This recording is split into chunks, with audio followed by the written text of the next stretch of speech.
श्री सच्चिदानंद सद्गुरु साईनाथ महाराज की जय। सद्गुरु भरद्वाज महाराज की जय। गुरुदेव दत्ता। श्री गणेशाय नमः। श्री सरस्वती नमः। श्री गुरुभ्यो नमः. சத்குரு ஷிரடி சாய்நாதரின் அனுகிரகத்துடன் மாஸ்டர் அவர்களின் ஆசீர்வாதங்களுடன் நாம் குரு தன்மையையும் குருவின் பெருமையும் சிறப்பையும் குரு சரித்திரை வாயிலாக நாம் தெரிந்து கொண்டே வருகின்றோம். இதற்கான ஒரு அரிய வாய்ப்பை நமக்கு தந்த மாஸ்டர் அவர்களுக்கு நன்றி சொல்லிக்கொண்டே ஆரம்பிக்கலாம். சென்ற வாரம் நான் பார்த்தது சாவித்ரி தத்தாத்ரேயர். தத்தாத்ரேயர் மரணித்த பிறகும் உயிர் எப்படி வந்தது, சாவித்ரிக்கு என்னென்ன போதனைகள் ஸ்ரீகுரு தந்தார் என்பது நாம் பார்த்தோம். அந்த போதனையில் ஸ்ரீகுருவின் அனுகிரகம் இருக்கும், தர்மம் எப்படி கடைபிடிக்கணும் என்பதும் மோட்சம் எப்படி பெறணும் என்பதும் ஸ்ரீகுரு போதனை வாயிலாக நமக்கு சொல்லியிருக்காரு.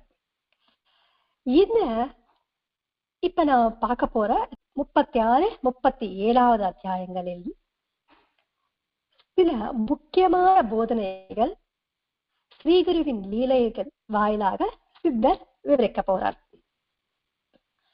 இந்த 2 அத்தியாயங்களில் ஒரு மனிதன் முறையாக இருக்கின்ற தர்மங்களில் அவன் எப்படி சிக்குவார், அந்த ஒரு பிராமணர் மற்றவர்களின் விருந்தோம்பலை ஸ்வீகரிக்க கூடாது என்ற ஒரு தர்மத்தோடும் தன்னுடைய மனைவியை தன்னுடைய ரூபமாக எண்ணி சந்தோஷப்படுத்தணும் என்ற இன்னொரு தர்மத்தை அவர் சிக்கிக் கொள்வார்.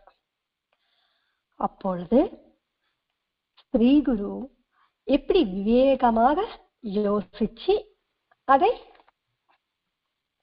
தீர்த்து வைத்தார் என்பது நாம் பார்க்கலாம்.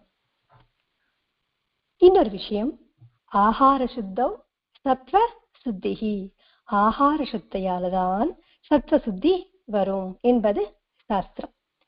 அதே போல் சத்வ சுத்தி இல்லாம நாம் யஜ்ஞமோ ஞானமோ தப கர்மங்களை செய்தாலும் அதனால் பயன் எதுவும் இருக்காது என்பது பகவத்கீதையில் ஒரு வாக்கியம். ஸ்ரீகுரு சாத்விகமான ஆகாரம் எது எது என்பது மிக துல்லியமாக இந்த அத்தியாயங்களில் நமக்கு போதிச்சிருக்கார். இன்னும் நமக்கு விவரணை வேணும் அப்படின்னா, இன்னும் தெரிஞ்சுக்கணும் அப்படின்னா, பரிபூர்ண தத்தாவதாரமான ஷிரடி சாய்நாதர் போதித்த ஸ்ரீ சாய்பாபா மாஸ்டர் என்கின்ற அந்த புக்ல மிக விரிவாக மாஸ்டர் அவர்கள் சொல்லியிருக்காரு. இதுதான் கரெக்ட், இந்த விவரணை எல்லாமே கரெக்ட், இதுதான் சதாச்சாரம் என்பதற்கும் உறுதிப்படுத்தும் வகையாக ஸ்ரீ சுவாமி சமர்த்தா அக்கல்கோட்டை மகாராஜ் சரித்திரத்திலையும் மாணிக்க பிரபு சரித்திரத்திலையும் நாம் பார்க்கலாம். இதுவரைக்கும் நாமதாரகன் சித்தயோகி கிட்ட எவ்வளவு ஸ்ரத்தையோடு அவரை நாடி குரு சித்திரத்தை அவர் கொஞ்சம் கொஞ்சமா தெரிஞ்சுக்கிட்டு இருக்கார் என்பது நாம் பார்த்தோம். எவ்வளவு ஆர்வம், எவ்வளவு உற்சாகத்தோடு அவர் கேட்கிறார் நாமதாரகர் சித்தரை, எனக்கு சொல்லுங்க, இன்னும் சொல்லுங்க, இன்னும் சொல்லுங்க. ஏன் ஆர்வம் உற்சாகம் என்று நாம் சொல்லிக்கிறோம் அப்படின்னா, எந்த வேலையும் நாம் செய்யணும் என்றாலும் அதில் நமக்கு பலன் வரணும் என்றாலும் ஒண்ணு ஆர்வம் இருக்கணும், இன்னொன்னு உற்சாகம் இருக்கணும். இதை 2 இருந்தால் நமக்கு ஸ்ரத்தை வரும். அது நாம் செய்கின்ற பூஜையாகட்டும், நாம் செய்கின்ற சமையலாகட்டும், நாம் ஒர்க் பண்ற ஆபீஸ்ல ஆகட்டும், இதை 2மே இல்லைன்னா அது கரெக்டா வராது, அதுலதான் பாஸ் ஆக மாட்டோம். இந்த விஷயத்தை சித்தமுனி சொல்றார். நாமதாரகர் சொல்றாரு, சுவாமி, நான் அஜ்ஞானம் என்கின்ற ஆழ்ந்த தூக்கத்தில் மூழ்கி இருக்கேன். குரு சரித்திரத்தை எனக்கு போதித்து என்னை விழுத்திருந்து செய்யுங்கள் அப்படின்னு. ஆழ்ந்த தூக்கம், ஆழ்ந்த தூக்கம் எப்படி தூங்குவோம் நம்ம அப்படின்னா, அதுல நம்ம கனவு கூட வராது. ஏன்னா கனவு எதனால் வருது? நம்முடைய மனதில் இருக்கின்ற விஷயங்களால நமக்கு கனவு வருது. அப்படின்னா மனம் அங்க வேலை செய்யுது. ஆனா ஆழ்ந்த தூக்கத்தில் எதுவுமே வராதுன்னா எப்பேற்பட்ட ஒரு தூக்கம் பாருங்க, எப்பேற்பட்ட ஒரு அஜ்ஞானத்தில் நாம் இருக்கோம் பாருங்க. அப்பேற்பட்ட ஒரு அஜ்ஞானத்தில் நாம் இருக்கும்போது குரு சரித்திரம் என்ன பண்ணும்?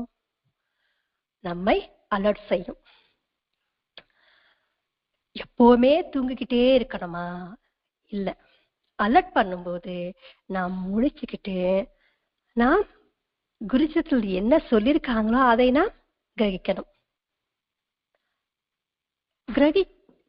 அப்படியே இருக்கணுமா அப்படின்னா இல்ல, அதை பெருகிக்கணும். இந்த குரு சரித்திரத்தில் இருக்கின்ற ஒவ்வொரு லீலை நாம் மரணம் செய்யும் போது, மரணம் செஞ்சுக்கிட்டே இருந்தா கண்டிப்பா நமக்கு தூக்கம் வராது. அப்படின்னு அஜ்ஞானத்துக்குள்ள நாம் போக மாட்டோம். கண்டிப்பா நமக்கு எப்பொழுதுமே நம்முடைய கடமை ஞாபகப்படுத்திட்டே இருக்கும். இன்னும் நல்லா சொல்லணும்னா ஞானத்தை நமக்கு ஞாபகப்படுத்திக்கிட்டே இருக்கும். அந்த ஞானம் எனக்கு திடமாக இருக்கணும் என்று நாமதாரகர் சித்தரை பிரார்த்தனை செய்யறார். அதுக்கு சித்தர் சொல்றாரு என்னன்னா, குரு லீலைகள் எத்தனை சொல்ல முடியும்?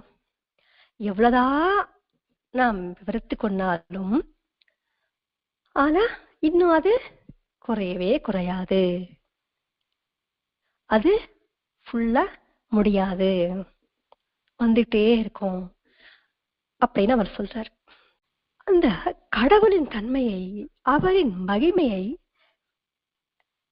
நம்மால் பிடிக்க முடியுமா? நம்மால் அதை கிரகிக்க முடியுமா? இல்ல ஃபுல்லா நாம தெரிஞ்சுக்க முடியுமா? முடியாது. நம்முடைய சுய முயற்சியால் நமக்கு எவ்வளவுக்கு அது புரியுமோ, எவ்வளவுக்கு நாம் அடைய முடியுமோ அவ்வளவுக்கு அடையறதுக்கான முயற்சி நாம் செய்து கொண்டே இருக்கணும். நம்முடைய கைகள் சின்னதுதான் அப்படின்னா நம்மளுடைய மனம் சின்னதாக இருக்கும். ஆனாலும் எவ்வளவுக்கு நம் மனசுக்குள்ள போக முடியுமோ குரு லீலைகள் அவ்வளவுக்கு நாம் உட்கொண்டுட்டே இருக்கணும், மனம் செஞ்சுக்கிட்டே இருக்கணும். அப்படி ஒரு குருலீலை சித்தர் சொல்ல ஆரம்பிச்சார். அந்த ஊரில் ஒரு ஏழையான பிராமணர் இருந்தார். அவருக்கு என்ன தர்மம் அப்படின்னா, அவர் பிக்ஷை எடுத்துதான் சாப்பிடுவாரு, சாஸ்திரங்கள் படிச்சுட்டு அதை மற்றவங்களுக்கு சொல்லிட்டே இருப்பாரு. அதே போல் யார் வீட்டுக்கும் அவர் செல்ல மாட்டார். எவ்வளவோ நிஷ்டையோடு தன்னுடைய வாழ்க்கையில் வேத சடங்குகள் அன்றாட வாழ்க்கையில் செய்து கொண்டே இருந்தார். நமக்கு டவுட் வரலாம், வேத சடங்குகள் அப்படின்னா என்ன? நாம் இதுக்கு முன்னாடி சொல்லியிருப்போம் சத்சங்கத்தில். தேவருணம், ரிஷிருணம், பித்ருருணம், அதிதிருணம், பூதருணம். இதுக்கு இன்னொரு பேர் இருக்கு. தெய்வ யஜ்ஞம், பித்ரு யஜ்ஞம், ரிஷி யஜ்ஞம், மனுஷி யஜ்ஞம், பூத யஜ்ஞம். இது எல்லாமே செய்ய இந்த காலத்தில் முடியாது. ஆனால் அந்த காலத்தில் இது எல்லாமே செய்யறதுக்கு தான் விருந்தினர் சேவை செய்து கொண்டே இருப்பாங்களாம். ஸ்ரீகுரு கிட்ட நிறைய பணக்காரங்கள் வந்து பிராமண சமாராதனை செய்து கொண்டே இருப்பாங்களாம். சமாராதனம் அப்படின்னா தம்பதிகளை அழைத்து அவங்களுக்கு வேண்டிய உபச்சாரங்கள் எல்லாம் பண்ணி அதுக்கப்புறம் அவங்களுக்கு போஜனம் கொடுத்து தட்சிணை வஸ்திரங்கள் சமர்ப்பிக்கிறது. இதுதான் சமாராதனை. இப்ப ஏற்பட்ட ஒரு சமாராதனை அங்க இருக்கின்ற ஒரு பணக்காரர் செய்யறதுக்கு ஸ்ரீ குரு கிட்ட பெர்மிஷன் வாங்கிட்டு டெய்லி அந்த ஊர்ல செஞ்சுட்டே இருந்தாராம்.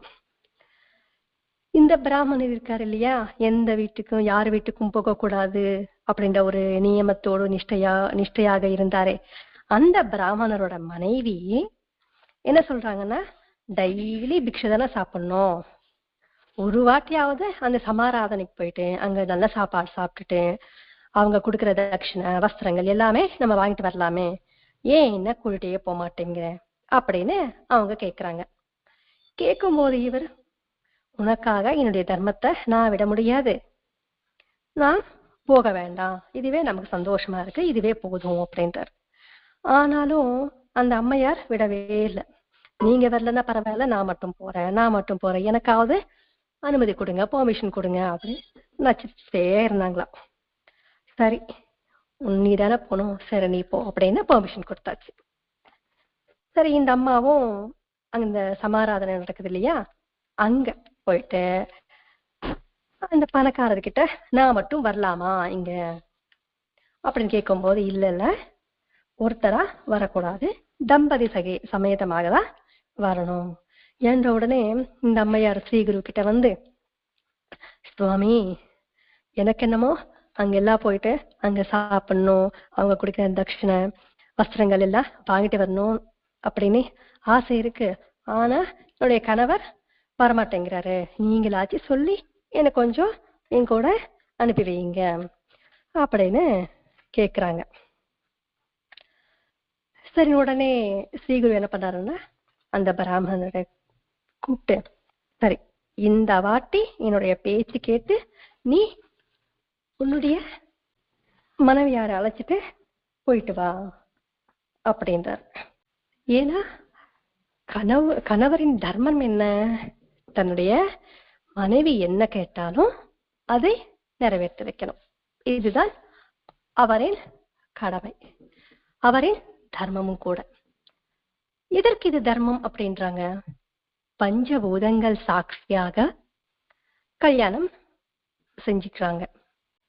அப்படி பஞ்சபூதங்கள் சாட்சியாக கல்யாணம் பண்ண அவங்களை எப்படி நடத்தணும், எப்படி அந்த அம்மையார பாத்துக்கணும் அப்படின்றதுதான் தர்மம் அப்படின்னு சொல்லியிருக்காரு.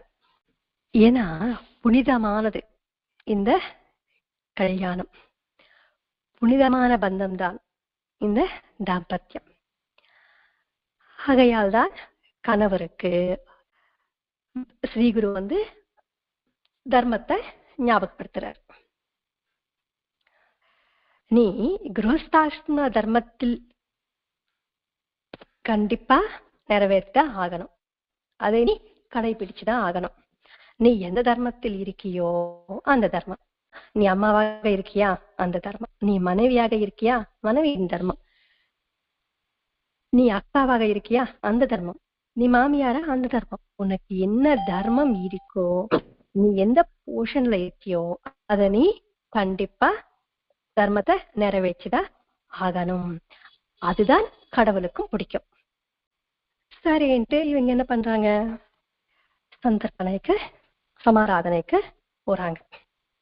ஏன்னா குரு சொல்லிட்டார், மாறு பேச்சு பேசாம அங்க போகணும், குருவின் ஆணை மீறக்கூடாது, அது சாஸ்திரத்தில் இல்ல இல்லையா, குரு என்ன சொல்றாரோ அதன்படி நான் நடக்க வேண்டும்.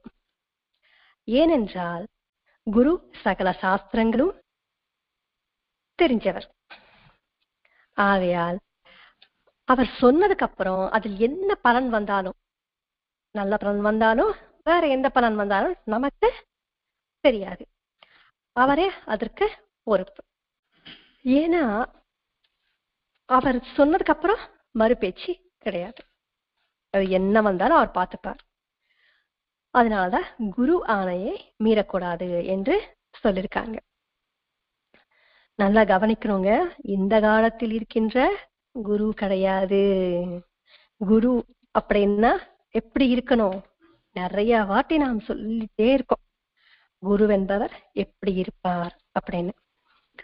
தனக்காக யாரையும் எதையும் கேட்க மாட்டார். அதே போல் தன்னுடைய சுயநலத்துக்காக யார்கிட்டையும் எதையும் வாங்க மாட்டார். சேவை கூட அவர் வாங்க மாட்டார். இன்னொரு விஷயம், தன்னை போல் ஒருவரா உருவாக்குவார். அப்பேற்பட்டவர் தான் ஒரு குருவாக நாம் எடுத்துக்கணும். இந்த 2 குணங்கள் இல்லையா அவர் குருவே கிடையாது, நம்ம ஒதுங்கிடலாம். ஆனா இப்ப இருக்கின்ற குருக்கள் எப்படி இருக்காங்க? தன்னுடைய பேருக்காகவும் புகழுக்காகவும் என்ன பிரச்சாரம் பண்ணுங்க அப்படின்ற சொல்கின்ற குருமார்கள் தான் இப்ப எல்லாம் இருக்காங்க. அப்பேற்பட்ட குருவின் ஆணையை மீறின தப்பே இல்லை. ஆனா இந்த கலியுகத்தில் குரு அப்படின்ற வார்த்தைக்கே பொருள் மாறி இருக்கு. அதற்காக தான் இவ்வளவு நாம் விவரித்துக் கொண்டோம். குரு அவரின் வாழ்க்கை எப்படி இருக்கும் அப்படின்னா திரிகரண சுத்தியாக இருக்கும். அவரின் வாழ்க்கையை நாம் பார்த்தோம்னா நமக்கே தெரிஞ்சிடும். அப்பேற்பட்ட ஒரு குருவின் வார்த்தை தான் நாம் மீறக்கூடாது. ஆனா இந்த காலத்தில் எப்படி இருக்காங்கன்னா அந்த ஒரே ஒரு வாக்கியத்தை வச்சுக்கிட்டு குரு சொன்ன வார்த்தை மீறக்கூடாதுன்னு எத்தனையோ பேர் ஏமாந்துட்டு இருக்காங்க. சமுதாயத்தில் நம்ம பார்த்தோம்னா நமக்கு தெரியும். அதனாலதான் நாம் ரொம்ப குரு அப்படின்னு யாராவது சொன்னா மிக கவனமாக ஜாக்கிரதையா கையாளணும், அவங்கள பார்க்கணும். சரி, இவர் பிராமணர் என்ன பண்ணாருன்னா ஸ்ரீகுரு சொன்னதுக்கு அப்புறம் கவனசந்தர்ப்பணக்கு போயிட்டு உட்கார்ந்துருக்காரு.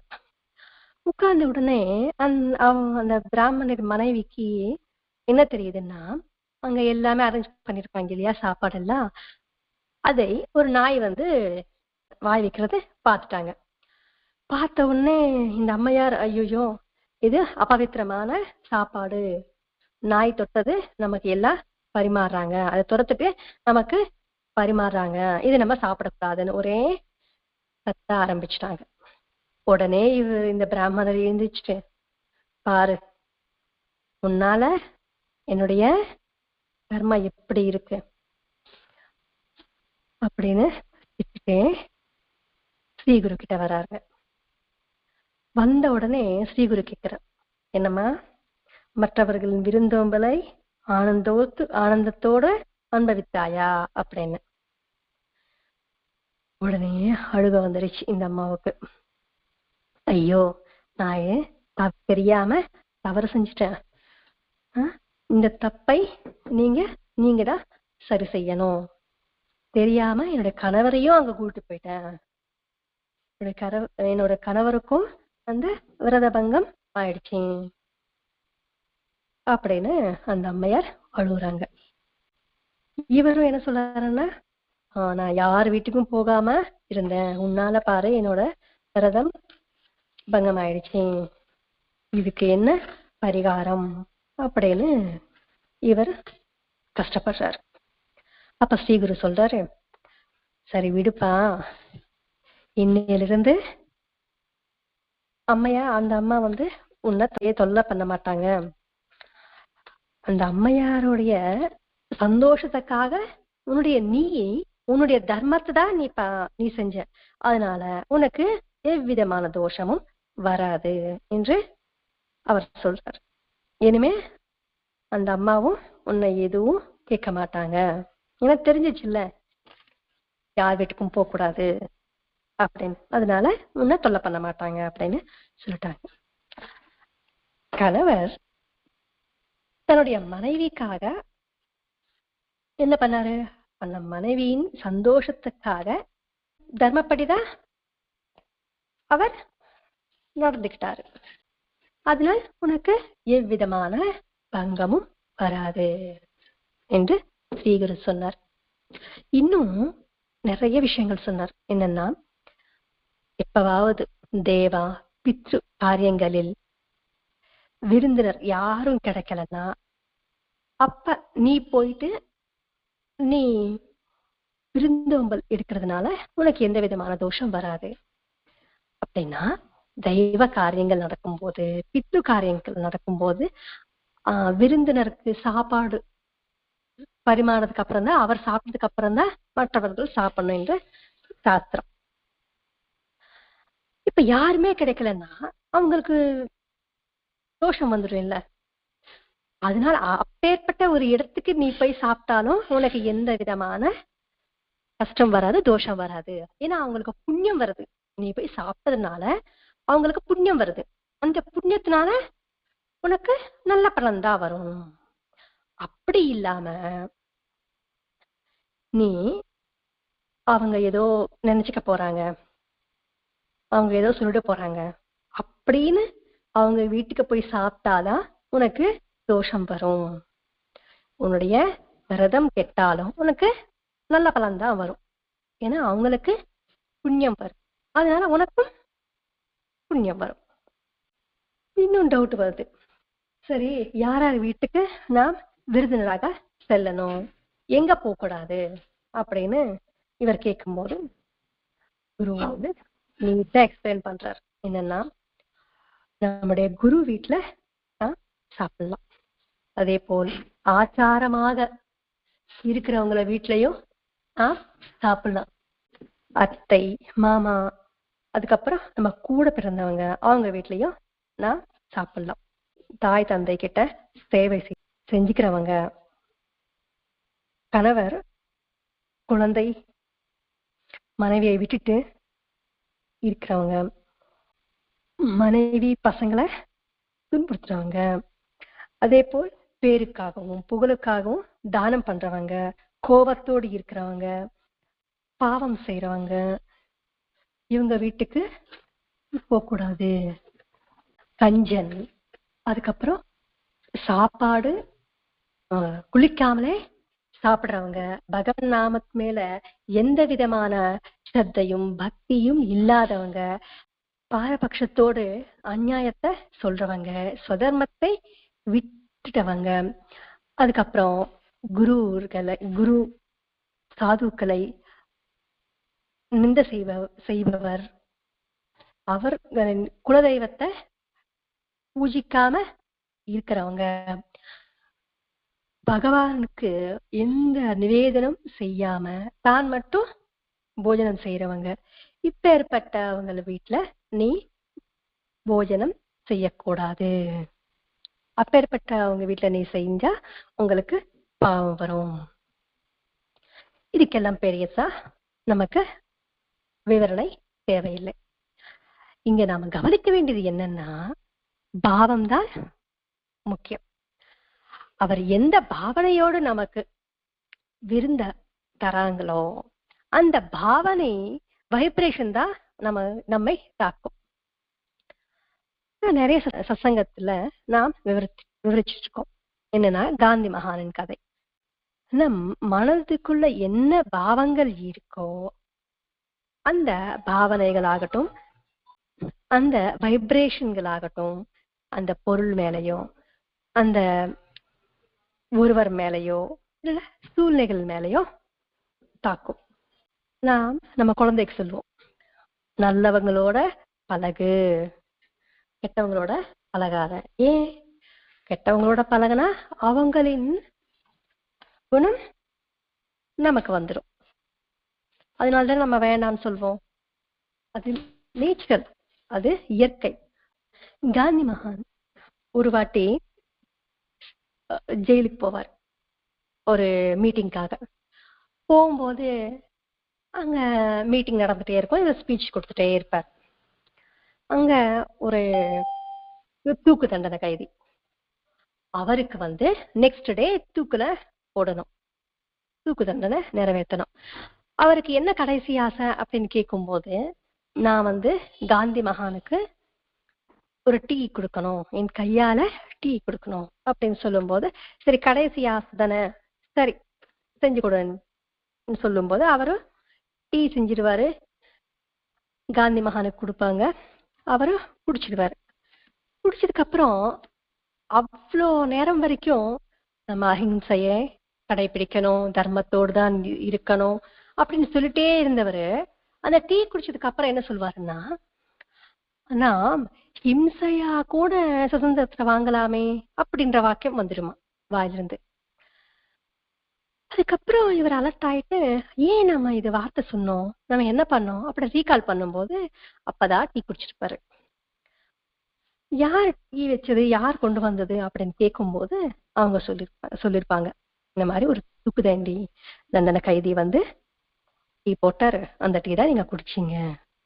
ஒரு தூக்கு தண்டனை கைதிக்கு எப்படி இருக்கும், நாளைக்கு நம்ம சாக போறோம்னா இன்னைக்கு நம்மளுடைய மனம் எப்படி இருக்கும், அந்த வைப்ரேஷன்ஸ் தான் காந்தி மகானை தாக்கியது. அதனால்தான் நாம் மிக ஜாகிரதையாக இருக்கணும் என்று ஸ்ரீகுரு சொல்றார். அந்த காலத்தில் இருக்கிறவங்க எப்படி இருப்பாங்க, எப்பொழுதுமே பகவானின் நாமத்தோடு பகவானின் தியானத்தோடு இருப்பாங்க. எல்லாவற்றிலும் எல்லாவற்றையும் பகவானின் தன்மையாக தான் பார்த்துட்டே இருப்பாங்க. அப்பேற்பட்ட ஒருத்தர் வீட்டுல நம்ம சாப்பிட்டோம்னா நமக்கு நல்லது நடக்கும். மற்றவங்க வீட்டுல நான் சாப்பிடலாம். இப்ப நம்மளையே எடுத்துக்கோங்க, ஒருத்தர் வீட்டுக்கு போனா அவங்க வெறும் ஊறுகாய் தான் வச்சிருப்பாங்க, ஆனாலும் நமக்கு வயிறு ஃபுல்லா சாப்பிட்டு வருவோம்.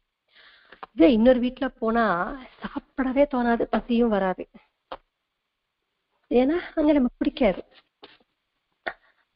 நாம் நார்மலா ஒரு பர்சனுக்கு நம்ம இப்படி நமக்கு தோணுதுன்னா, ஒரு சாதகர் அவருக்கு எப்படி இருக்கும், கண்டிப்பா அந்த வைப்ரேஷன் அவரை தாக்கும். சரி, தெரிஞ்சா அவங்க வீட்டுக்கு நம்ம போகாம அவாய்ட் பண்ணலாம். தெரியாம ஒரு வீட்டுக்கு போயிட்டா நம்ம என்ன பண்ண முடியும், தெரியாது அவங்க நல்லவங்களா கெட்டவங்களா, அவங்க பகவன் நாமத்தோடு சமையல் செய்யறாங்களா இல்லைன்னா கடவுளுக்கு படைச்சிட்டு நமக்கு கொடுக்குறாங்களா என்று நமக்கு தெரியாது. நம்ம திடீர்னு தெரியாத ஒரு வீட்டுக்கு போறோம். அப்ப எப்படி நம்ம எடுத்துக்கணும் அப்படின்னா, அது அவர் கொடுத்த சாப்பாடு கடவுளின் பிரசாதம் என்ற பாவனையோடு நாம் எடுத்துக்கணும். ஒரு ஸ்லோகம் இருக்கு இல்லையா, அபவித்ர பவித்ரோவா அப்படின்னா, அபவித்திரமாக இருந்தாலும் அந்த பிரசாதம் பவித்திரமாகணும் என்ற எண்ணத்தோடு கடவுளின் பிரசாதமாக நாம் எடுத்துக்கணும். அப்பொழுது உனக்கு எந்த விதமான தோஷமும் வராது. முதல் முதல் நம்ம சாப்பிட்ட ஆரம்பிச்சதுல இருந்து கடைசி வரைக்கும் அதே எண்ணத்தோடு தான் நாம் சாப்பிடணும். அதுக்காக தானே நம்ம முன்னோர்கள் என்ன சொல்லியிருப்பாங்க, வீட்டுல பெரியவங்க இருந்தா சாப்பிடும் போது பேசாம சாப்பிடு அப்படின்னுவாங்க. ஏன்னா அது கடவுளின் பிரசாதம் என்ற எண்ணம் நமக்கு அப்பதான் வரும். இல்லைன்னா டிவி பார்த்துட்டு நம்ம டேஸ்ட் கூட நமக்கு தெரியாது. இப்ப அப்படிதான் சாப்பிடுறோம். சில பிராமணர்கள் இருப்பாங்க, அவங்க யாரு எது கொடுத்தாலும் வாங்க மாட்டாங்க, தானமே எடுத்துக்க மாட்டாங்க. ஏன்னா ஒரு வாட்டி தானம் எடுத்துக்கிட்டா அவங்க கிட்ட வாங்கினா அதற்கான ஒரு பாவ பரிகாரம் அவங்க செய்யணும், இல்லைன்னா அவங்களின் பாவம் நமக்கு வந்துடும் என்று சாஸ்திரம். குருச்சித்திர முதல்ல ஒரு அத்தியாயத்துல பார்த்திருப்போம். என்னன்னா, வாசுதேவானந்த சுவாமி அவரின் தம்பிக்கு ஹெல்த் ப்ராப்ளம் வந்துடும். அதுக்கப்புறம் வாசுதேவானந்த சுவாமி கிட்ட வந்து அவர் சொல்வாரு, நீ தானம் வாங்கிக்கிட்ட, அதுக்கு தகுந்த ஜபம் நீ எதுவுமே பண்ணல, அதனாலதான் உனக்கு ஹெல்த் ப்ராப்ளம்ஸ் வருது, அதனால நீ அது மறுபடியும் யாருக்காவது தானம் கொடுத்துட்டு உனக்கு சரியாயிடும் அப்படின்னு சொல்லிருக்காரு. இதுல ஒரு வாக்கியம் கூட இருக்கும், என்னன்னா, மற்றவர்களின் கர்ம தோஷங்களை எல்லாம் சுமக்கணும் அப்படின்னா அந்த அப்பேற்பட்ட ஒரு தவோ வலிமை நமக்கு இருந்தால் மட்டும்தான் நாம் தானம் வாங்கிக்கணுமா, இல்லைன்னா வாங்கக்கூடாது என்று வாசுதேவ சுவாமி ஃபர்ஸ்ட் அத்தியாயத்துல சொல்லியிருக்காரு. இது வரைக்கும் நம்ம சொன்னது மாதிரி அடுத்தவங்களுக்கு புண்ணியம் வரும் அப்படின்னா அந்த வீட்டுக்கு போய் நான் சாப்பிடலாம், இல்லைன்னா அவாய்ட் பண்றது நமக்கு மிக மிக நல்லது. அதே போல் சேவகர்கள் கிட்ட அழைப்பு அனுப்புவாங்க. அவங்க வீட்டுக்கும் நாம் போகக்கூடாது. இது நான் சொல்லது எல்லாமே செஞ்சுக்கிட்டேன். சுதர்மத்தோடு நீ உன்னுடைய அன்றாட வாழ்க்கையில் நீ நடத்தினா உனக்கு எந்த விதமான கஷ்டமோ வராது என்று சொன்னார். யாரு? ஸ்ரீகுரு. சுதர்மம் அப்படின்னா என்ன? இதே வார்த்தையை நைமிசாரத்தில் சூத மகர்ஷியை கேட்டிருக்காங்க சீடர்கள். சுதர்மம் அப்படின்னா என்ன? சதாச்சாரம் அப்படின்னா என்ன? சதாச்சாரத்தினாலதான் நமக்கு சர்வமும் நாம் பெறுவோம். அப்படின்னு சதாச்சாரம்னா என்ன? சதாச்சாரத்தை பத்தி அதர்வண வேதத்துல மிக விளக்கமாக சொல்லப்பட்டிருக்கு. நமக்கு தெரியுமா அதர்வண வேதம்? தெரியாது. ஆனால் நமக்கு பரத்வாஜ மாஸ்டர் அவர்கள் எவ்வளவு எளிமையாக நமக்கு தந்திருக்காரு பாருங்க இந்த குருச்சத்தின் வாயிலாக. அதர்வண வேதம் ஒரு கரும்பு அப்படின்னு வச்சுக்கிட்டா, அது நம்ம கரும்பு சாப்பிடணும்னா நல்லா கடிச்சு மேல தோல் எடுத்து கடிச்சு மென்னு அதுக்கப்புறம் ஜூஸ் எடுக்கணும். ஆனா பரத்வாஜ மாஸ்டர் என்ன பண்ணிருக்காரு அப்படின்னா, அந்த கரும்போட ஜூஸே கையில விட்டுட்டாரு. எந்த கஷ்டமும் பட வேண்டாம், அழகா ரசிச்சு அது குடிச்சா நீ போதும் என்றார். அதற்கான விளக்கத்தை நான் பார்க்கலாம். இப்ப என்னன்னா சதாச்சாரம் அப்படின்னா என்ன? ஒண்ணும் இல்லை. என்னன்னா நான் காலையிலே எந்திரிக்கணும், பக்தியுடன் கடவுளை வணங்கணும், உடனே நம்முடைய அன்றாட காலை வேலைகளை முடிக்கணும், முடிச்சதுக்கு அப்புறம் நம்முடைய வேலைகளை ஸ்டார்ட் பண்ணணும். இதுதான் சதாச்சாரம். ஆனா எப்படி நாம தூங்கி எழுந்திருக்கிறோம்? எழுந்திருக்கும் போதே கடவுளை நினைக்கிறோமா? தெரியல. ஏன்னா நான் இதுவரைக்கும் பண்ணதில்லை. எந்திரிக்கும் போதே என்ன பண்ணுவேன்? போன் தான் எடுப்பேன். ஃபர்ஸ்ட் ஸ்மார்ட் போன் வேற எடுத்துட்டு யாரு மெசேஜ் பண்ணிருக்காங்க, எந்த போன் வந்திருக்கு, யார் மெசேஜ் பண்ணிருக்காங்க, நம்ம என்ன ரிப்ளை பண்ணணும், ஃபர்ஸ்ட் அதை முடிச்சுட்டு அதுக்கப்புறம் தான் வேற வேலை. செய்யக்கூடாதா அப்படின்னா செய்யக்கூடாது என்று இங்கு சொல்லவே இல்லை. அதற்கான ஒரு டைம் இருக்கு. முதல்ல எந்திரிச்ச உடனே என்ன பண்ணணுமோ அதெல்லாம் பண்ணிட்டு அதுக்கப்புறம் போன் எடுத்துக்கோ, அவசரம் ஒண்ணும் இல்லைல்ல. அதுதான் நீங்க சொல்ல வராரு. முதல்ல நம்ம செய்ய வேண்டிய விஷயம் என்ன? சூரியன் உதிக்கிறதுக்கு முன்னாடியே நாம் எழுந்திருக்கணும். இந்த ஒரு மாசம் கண்டிப்பா எழுந்திரிச்சிருவோமுங்க. ஏன்னா மார்கழி மாசம் எந்திரிச்சு கோலம் போட்டு, அதுவும் கலர் கலரா கோலம் போட்டு தீபம் வச்சா ஆண்டாள், அதுக்கப்புறம் அந்த கண்ணனோட அருள் நமக்கு கிடைக்கும் என்பதனால் கண்டிப்பா இந்த ஒரு மாசம் மட்டும் கண்டிப்பா எழுந்திரிச்சிடுவோம். மார்கழி முடிஞ்ச விரம் தை ஒண்ணுன்னா கூட அவ்வளவுதான். அதுக்கப்புறம் 7 o'clock முன்னாடி எந்திரிக்கிற சரித்திரமே என்னுடைய வாழ்க்கையில் இல்லை. இனிமே நான் அதை திட்டுக்கணும் ஃபர்ஸ்ட். சரி, இங்க என்ன சொல்ல வராருன்னு பார்க்கலாம். சூரியன் உதயத்துக்கு முன்னாடியே நம்ம ஃபர்ஸ்ட் எந்திரிக்கணும். எந்திரிச்ச உடனே காலை அந்த வேலைகள் எல்லாமே முடிஞ்சதுக்கு அப்புறம் தீபம் ஏத்திட்டு அதுக்கப்புறம் தான் சமையல் கிட்ட போகணும். இதுதான் சதாச்சாரம், வேற ஒண்ணுமே இல்லை. சரி, கடவுள் பார்க்க முடியாதுன்னு வச்சுக்கோங்க. ஒரு சில நேரத்தில் நம்ம பார்க்க முடியாது இல்லையா?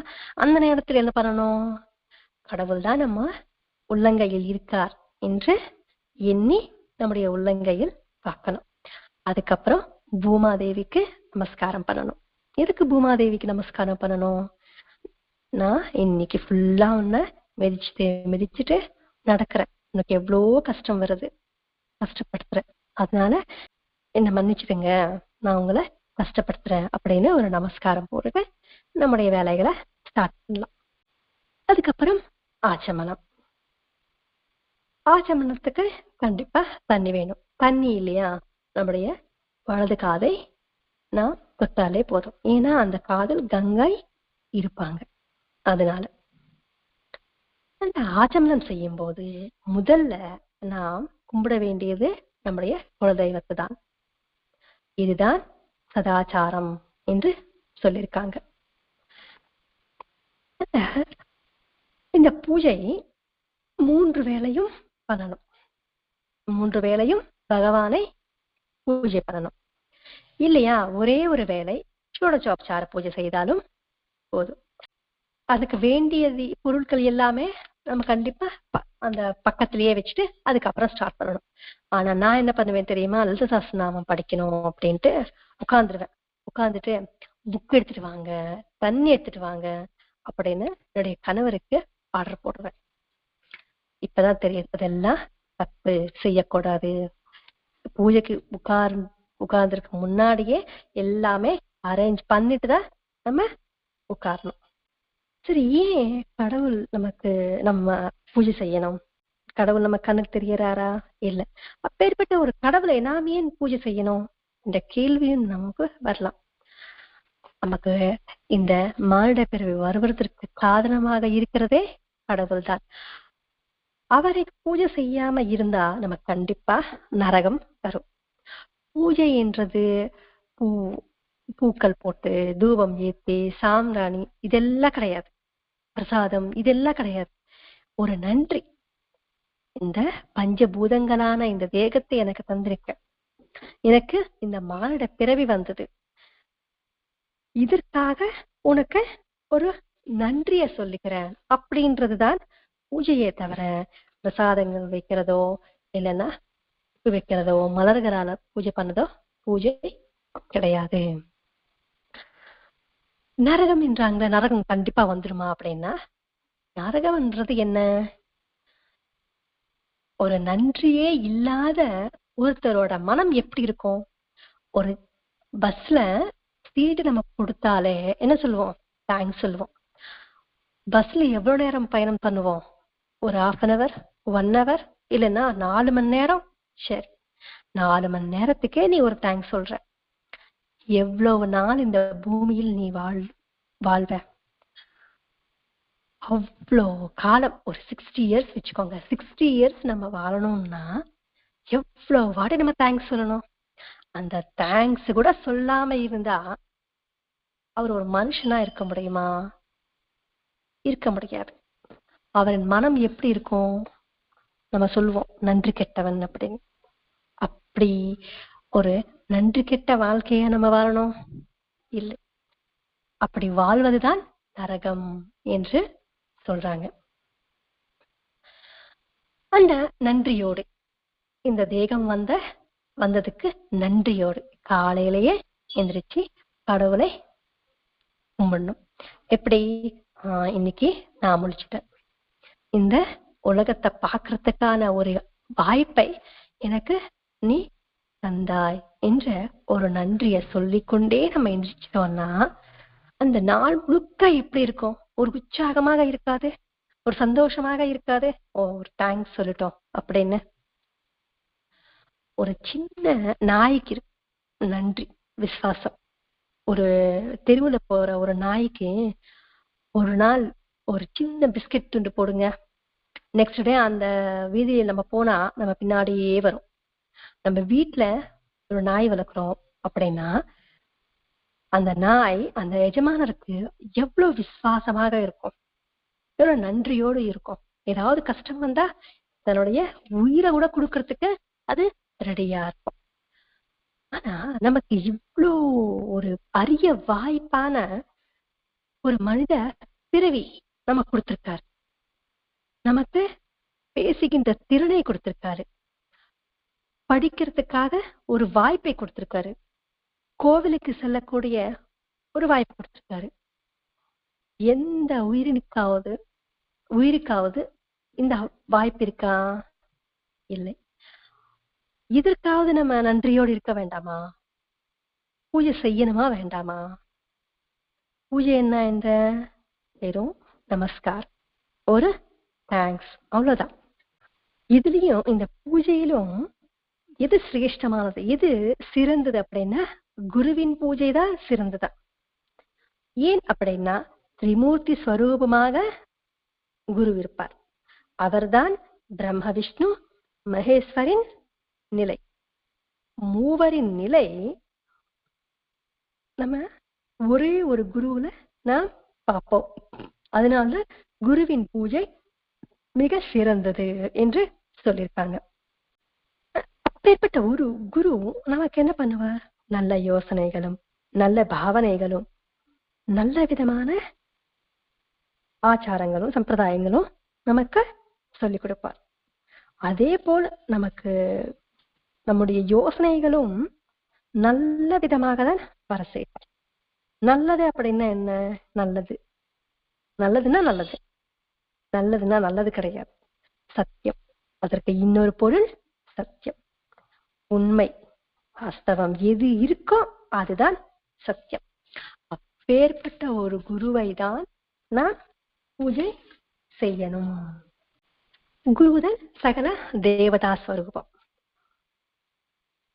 அப்பேற்பட்ட ஒரு குருவை நாம் பூஜை செய்யும் போது திரிமூர்த்திகள் கூட ஆனந்தப்படுவார்களாம். சரி, எனக்கு குருவே இல்லைங்க, நான் யாருங்க பூஜை செய்ய முடியும் என்று நினைந்தால் கூட தப்பே இல்லை, ப்ராப்ளம் ஒன்னும் இல்லை. குரு இல்லையா, சரி பரவாயில்ல, அக்னி இருக்காங்க, அக்னிய பூஜை செய். குருவாக என்ன? நீர் இருக்கு, நீரை குருவாக என்ன? இன்னும் முடியலையா? சரி, டெய்லி வராரு சூரியர், அவரை குருவாக எண்ணி நமஸ்காரம் செய்.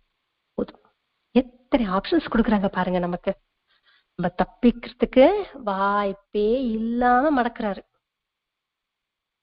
ஏன்னா நமக்கு நம் கண்ணால் பார்க்க முடிய குரு யாருன்னா சூரியன் மட்டும்தான். முந்தைய காலத்துல பாருங்க, படிப்பறிவு இல்லாம எதுவும் தெரியாதவங்களுக்கு கூட சூரிய நமஸ்காரம் பண்ணுவாங்க. கிராமத்துல போய் பார்த்தா நல்லா தெரியும். காலையில எந்திரிச்ச உடனே ஃபர்ஸ்ட் அவங்க செய்யற வேலை என்னன்னா சூரிய நமஸ்காரம் தான். சூரியன் வருவதனாலதான் நமக்கு வெளிச்சம் வருது, வெயில் வருது.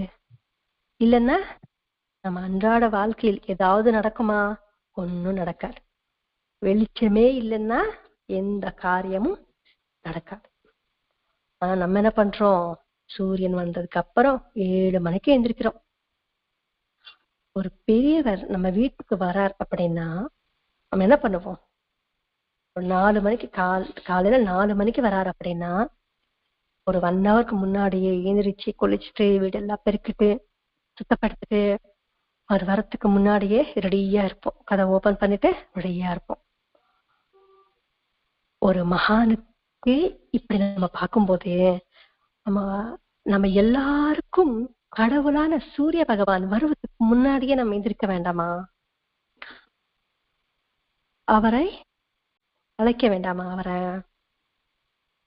இனிமே செய்யலாம். இதை விட சிறந்ததுன்னு சொல்லியிருக்காங்க. இது கூட என்னால முடியலங்க, எனக்கு நான் பிளாட்ல இருக்கேன், எனக்கு சூரியனையே தெரியாது, அப்படியே கூட தப்பிச்சுக்கலாம். அது கூட விடல மாஸ்டர் அவர்கள். ஓகே பரவாயில்ல, நீ மானசீகமாக பாவனை செய். அது இது எல்லாத்தையும் விட மானசீக பூஜை இன்னும் சிறந்ததா. ஷோடசோபசார பூஜை, அதுல நம்ம பாபாவை ஆகவானிக்கிறோம், அழைக்கிறோம். அதுக்கப்புறம் அவருக்கு தண்ணி, கால் அலும்புறதுக்கு தண்ணி கொடுக்கிறோம். சிம்மாசனம், தங்க சிம்மாசனம் கொடுக்கிறோம். இது எல்லாமே இருக்கா? நம்ம கையில இருக்கா? இல்லையே. ஆனா மானசீகமாக நாம் என்றோமா இல்லையா? அதே போலதான் அவர் சொல்றார். ஷோடசோபசார பூஜை நமக்கு நடக்குது, நாம போக முடியல, அந்த நேரத்துல நமக்கு ஏதோ அசந்தர்ப்பம், போக முடியல அப்படின்னா நம்ம கவலையா இருக்கோம். ஐயோ போக முடியலையே. ஒன்னும் பிரச்சனை இல்லை, வீட்டுல உட்கார்ந்து அந்த ஷோடசோபசார பூஜையை நான் இந்நேரத்துக்கு 10:30க்கு ஆரம்பிச்சிருப்பாங்க. உதய பிரார்த்தனை நடந்துட்டே இருக்கும். 11 o'clock கரெக்டா ஸ்டார்ட் பண்ணுவாங்க. பாபா நம்ம வீட்டுல வராரு, தண்ணி கொடுக்குறோம், அதுக்கப்புறம் வர வைக்கிறோம், விசிறியால வேசுறோம், குளிக்கிறதுக்கு சுடு தண்ணி வைக்கிறோம் அப்படின்னு ஒன்னொன்னா நினைச்சுக்கிற. ஏதாவது கஷ்டம் இருக்கா? ஒண்ணுமே இல்லை. கஷ்டம் இருக்கா? இல்ல. இது உடனே வருமான? வராது. ஆனால் முயற்சி செய்தால் கண்டிப்பா நமக்கு பழக்கமாகும். முயற்சி திருவினையாக்கும். என்று இருக்கு இல்லையா? அதன்படி நம்ம செய்யலாம். பக்தியோடு ஒரு கல்லை, ஒரு செடியை கடவுளாக எண்ணி வாழ்ந்த பூமி இது. நமக்கு தெரியும். பாக்கல் பாட்டி குரு அவரின் சரித்திரத்தில் பார்த்தோம் நமக்கு தெரியும். அவர் எங்க இருந்தாரு? காட்டுக்குள்ள இருந்தாரு. பழங்குடி மக்களோட இருந்தார். அங்கெல்லாம் கோவில் இருக்குமா, விக்கிரகங்கள் இருக்குமா? எதுவும் இருக்காது.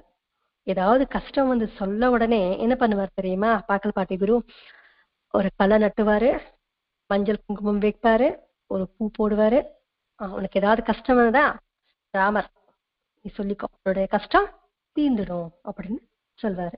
அதன்படிதான் அவங்க எல்லாம் செஞ்சாங்க. அவங்களோட கஷ்டம் எல்லாமே தீர்ந்தது.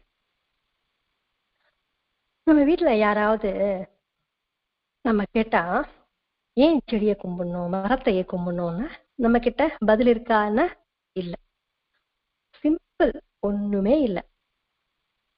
நம்ம தேவையில்லாத கார்பன் டை ஆக்சைடு விடுறோம், அது வாங்குது, நமக்கு தேவையான ஆக்சிஜன் கொடுக்குது, அதனால ஒரு தேங்க்ஸ் சொல்றோம் அப்படின்னு சொல்லுங்க. பசங்களுக்கு நல்லா புரியும். இதற்கான சாய்வகம் பஞ்சபூதங்களில் நான் இருக்கேன், எல்லாமாக நான் நிறைந்திருப்பேன். செடியிலும், கொடியிலும், பூவில், மலையிலும், மண்ணில் நான் இருக்கேன். இந்த எத்தனை லீலைகள் அவர் செய்திருக்காரு பார்த்திருக்கோமா இல்லையா? இதை விட வேற என்ன வேணும் நமக்கு? அவரே இருக்கார். அவரே இந்த பூஜை அறையில் இருக்கார், இந்த படத்தில் இருக்கார், இந்த போட்டோவில் இருக்கார் என்ற எண்ணத்தோடு, இந்த பாவனையோடு நாம் பூஜை செய்யும் போது எவ்வளவு சந்தோஷமாக இருக்கும், எவ்வளவு ஆனந்தமாக இருக்கும். நம்ம வீடு எவ்வளவு அபவித்திரமாக இருந்தாலும் பவித்திரமாக இருக்காது, கண்டிப்பா மாறும். இதுதான் மானசீக ஸ்நானம் என்று சொல்லியிருக்காங்க. பூஜை முடிச்சதுக்கு அப்புறம் என்ன பண்ணணும்னா தாய் தந்தைக்கு வணங்கணும், குருவுக்கு சாஷ்டாங்கமாக நமஸ்காரம் பண்ணணும். சரி, தாய் தந்தை இல்ல அப்படின்னா பரவாயில்ல, மனசுக்குள்ளேயே நினைச்சுக்கோ, மனசுக்குள்ளேயே நமஸ்காரம் வை, போதும். இன்னும் டவுட் வருதா? யார் யாருக்கு நமஸ்காரம் பண்ணணும், யார் யாருக்கு நமஸ்காரம் பண்ணக்கூடாது? மூடனுக்கும் பாவம் செய்யறவனுக்கும் நமஸ்காரம் செய்யக்கூடாது. இது ரெண்டுமே நமக்கு ஞாபகம் வச்சுன்னா போதும். நாம் தெரியாம சில பாவங்கள் செஞ்சிருப்போம். என்னன்னா, நம்ம சாப்பாடு செய்யும் போது, நம்ம சமையல் பண்ணும்போது நிறைய கிருமிகள் அதே போல் நாம் நடக்கும்போது நிறைய கிருமிகள் சாகும். இதுக்கான பாவம் நமக்கு வருமா இல்லையா? வரும். அப்படி இருக்கும்போது நம்ம என்ன பண்ண வேண்டும்? பசு சொன்ன மாதிரி 5 யஜ்ஞங்கள், தேவருணம், ருஷிருணம், பித்ருணம், மனுஷருணம், அதுக்கப்புறம் பூதருணம். இந்த ருணம், இந்த யஜ்ஞம் எல்லாம் எங்களால் செய்ய முடியாது அப்படின்னா அதுக்கும் ஒரு ப்ராப்ளம் கிடையாது. நீ சமைச்ச உடனே ஒரு பிடி சாப்பாடு எடுத்துட்டு போயிட்டு வெளியே வச்சா போதும். இதுவே ஒரு ஆச்சாரம் தான். இன்னும் சில பேர் வீட்டுல செய்வாங்க. ஒரு அமாவாசையா நாளுக்கோ, இல்லைன்னா பண்டிகை, பொங்கல் பண்டிகைக்கோ, இல்லைன்னா வீட்டுல ஏதாவது பண்டிகை வந்தா வெளியே தண்ணி தெளிச்சுட்டு கோலம் போட்டு அங்க சாப்பாடு வச்சு சூரியனுக்கு நமஸ்காரம் பண்ணுவாங்க. இது டெய்லி பண்ண முடியாது, ஒரு அக்கேஷன்னா பண்ணலாம், டெய்லி பண்ண முடியாது. அதனால நமக்கு பாபா என்ன சொல்லியிருக்காரு? 12 மணி ஆனா நீ சாப்பாடு வெளியே போய் வச்சுட்டு, எதுக்கு வைக்கிறேன், எது சாப்பிடுறதுன்னு உனக்கு தேவையில்லை, வச்சுட்டு வந்துட்டே இரு அப்படின்னு சொல்லியிருக்காரு. அது கூட என்னால முடியாதுங்க, நான் பிளாட்ல இருக்கேன்னா சரி பரவாயில்ல, தனியா வச்சுட்டு நீ சாப்பிடும்போது ஒரு பிடி தனியா வச்சுட்டு. அது குப்பையில போட்டா பாவம் இல்லையா? குப்பையில போடுறது பாவம் கிடையாது, அதுல சில கிருமிகள் இருக்கும், அது சாப்பாடாக இருக்கும், போதும். அது கூட முடியலையா? பரவாயில்ல. அன்னம் பரபிரம்மஸ்வரூபம் என்று சொல்லியிருக்காங்க. உனக்குள்ள அக்னி இருக்கும். அந்த அக்னியும் பரபிரம்மன் ஸ்வரூபம்தான். நாம் போஜனம் செய்யும் போது அந்த யஜ்ஞத்துக்கு சமர்ப்பிகள் நான் அர்ப்பிக்கிறேன் என்ற எண்ணத்தோடு நீ போஜனம் செய், போதும். அதுவே ஒரு யஜ்ஞம் செய்வதற்கு சமம்.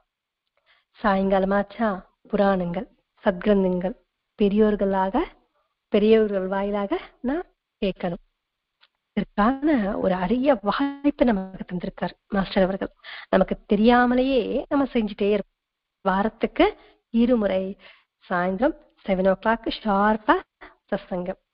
டெய்லி நம்மளால கேட்க முடியாது, பரவாயில்ல 2 நாள் போதும். ஒண்ணு நம்ம கிட்ட செய் வைக்கிறாரா இல்லையா, இது போதுங்க. அதுக்கப்புறம் படுக்கணும்.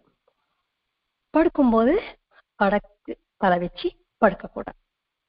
இது நமக்கு எல்லாருக்கும் தெரிஞ்ச விஷயம்தான். ஏன்னா வடக்கு கொஞ்சம் கீழே இருக்கும், தெற்கு கொஞ்சம் மேலோட்டமா இருக்கும்.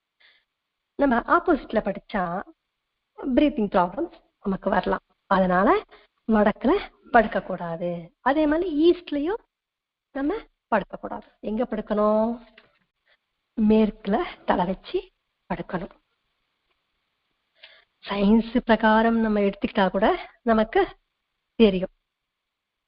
இப்படி நம்ம தூங்கும் போது என்ன நினைச்சுக்கணும் அப்படின்னா, இன்னைக்கு நான் பண்ண ஏதாவது நல்ல விஷயங்கள் இருந்தா அதில் வர பலன் உனக்கே அர்ப்பிக்கிறேன் என்று பாவனையோட நான் படுக்கணும். இது எல்லாமே இது ஆச்சார காண்டம் என்று ஸ்ரீ குரு அந்த பிராமணருக்கு விவரித்தார். இந்த 2 அத்தியாயங்கள் வாயிலாக நாம் என்ன கத்துக்கிட்டோம் அப்படின்னா, ஒரு சின்ன ரேகா, ஒரே ஒண்ணுதான். என்ன? அதிதி சத்காரம். நம்முடைய சதர்மத்தை நாம் கடைபிடித்து யார் வீட்டுக்கு போகணும், யார் வீட்டுக்கு போக கூடாது, தெரியாம யார் வீட்டுக்காவது போனா எப்படி நாம சாப்பிடணும் அப்படின்றத தெரிஞ்சுக்கிட்டோம். அதுக்கப்புறம் இன்னொரு விஷயம், சூரியன் உதிக்கிறதுக்கு முன்னாடியே நாம் கண்டிப்பா எழுந்துக்கணும். பகவானை ஸ்மரித்து அதுக்கப்புறம் காலை கடன்களை முடிச்சுக்கிட்டு நன்றியோடு பூஜை செய்யணும். பெரியவங்களை கௌரவிக்கணும். தாய் தந்தைக்கு நமஸ்காரம் வைக்கணும். நாம் தெரியாத ஏதாவது தவறுகள் செய்தா இந்த 5 யஜ்ஞங்கள், 5 ருணங்கள் இல்லையா, ருணங்கள் இருக்கே, அதை நான் செய்யணும். சாயங்காலமான சத் கிரந்தங்களை படிக்கணும், சத்காலாட்சேபம் பண்ணணும் இல்லையா, சத்சங்கம் கேட்கணும். நைட்டு படுக்கும்போது என்ன பண்ணணும்?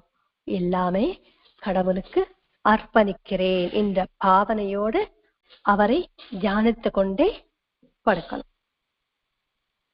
இதுதான் நாம் உடனே செய்ய வேண்டிய கடமை. இந்த கடமையை ABS இருக்கின்ற ஒவ்வொருவரையும் செய்யணும். அதற்கு மாஸ்டர் அவர்கள் துணையாக இருக்கணும். இப்பேற்பட்ட ஒரு அரிய வாய்ப்பை நமக்கு தந்த அந்த தந்தைக்கு பிரணாமம் சொல்லிக்கொண்டே ஸ்வஸ்தி. ஸ்ரீ சச்சிதானந்த சத்குரு சாய்நாத் மகாராஜ் கி ஜெய். சத்குரு பரத்வாஜ் மகாராஜ் கி ஜெய். குருதேவ தத்தா.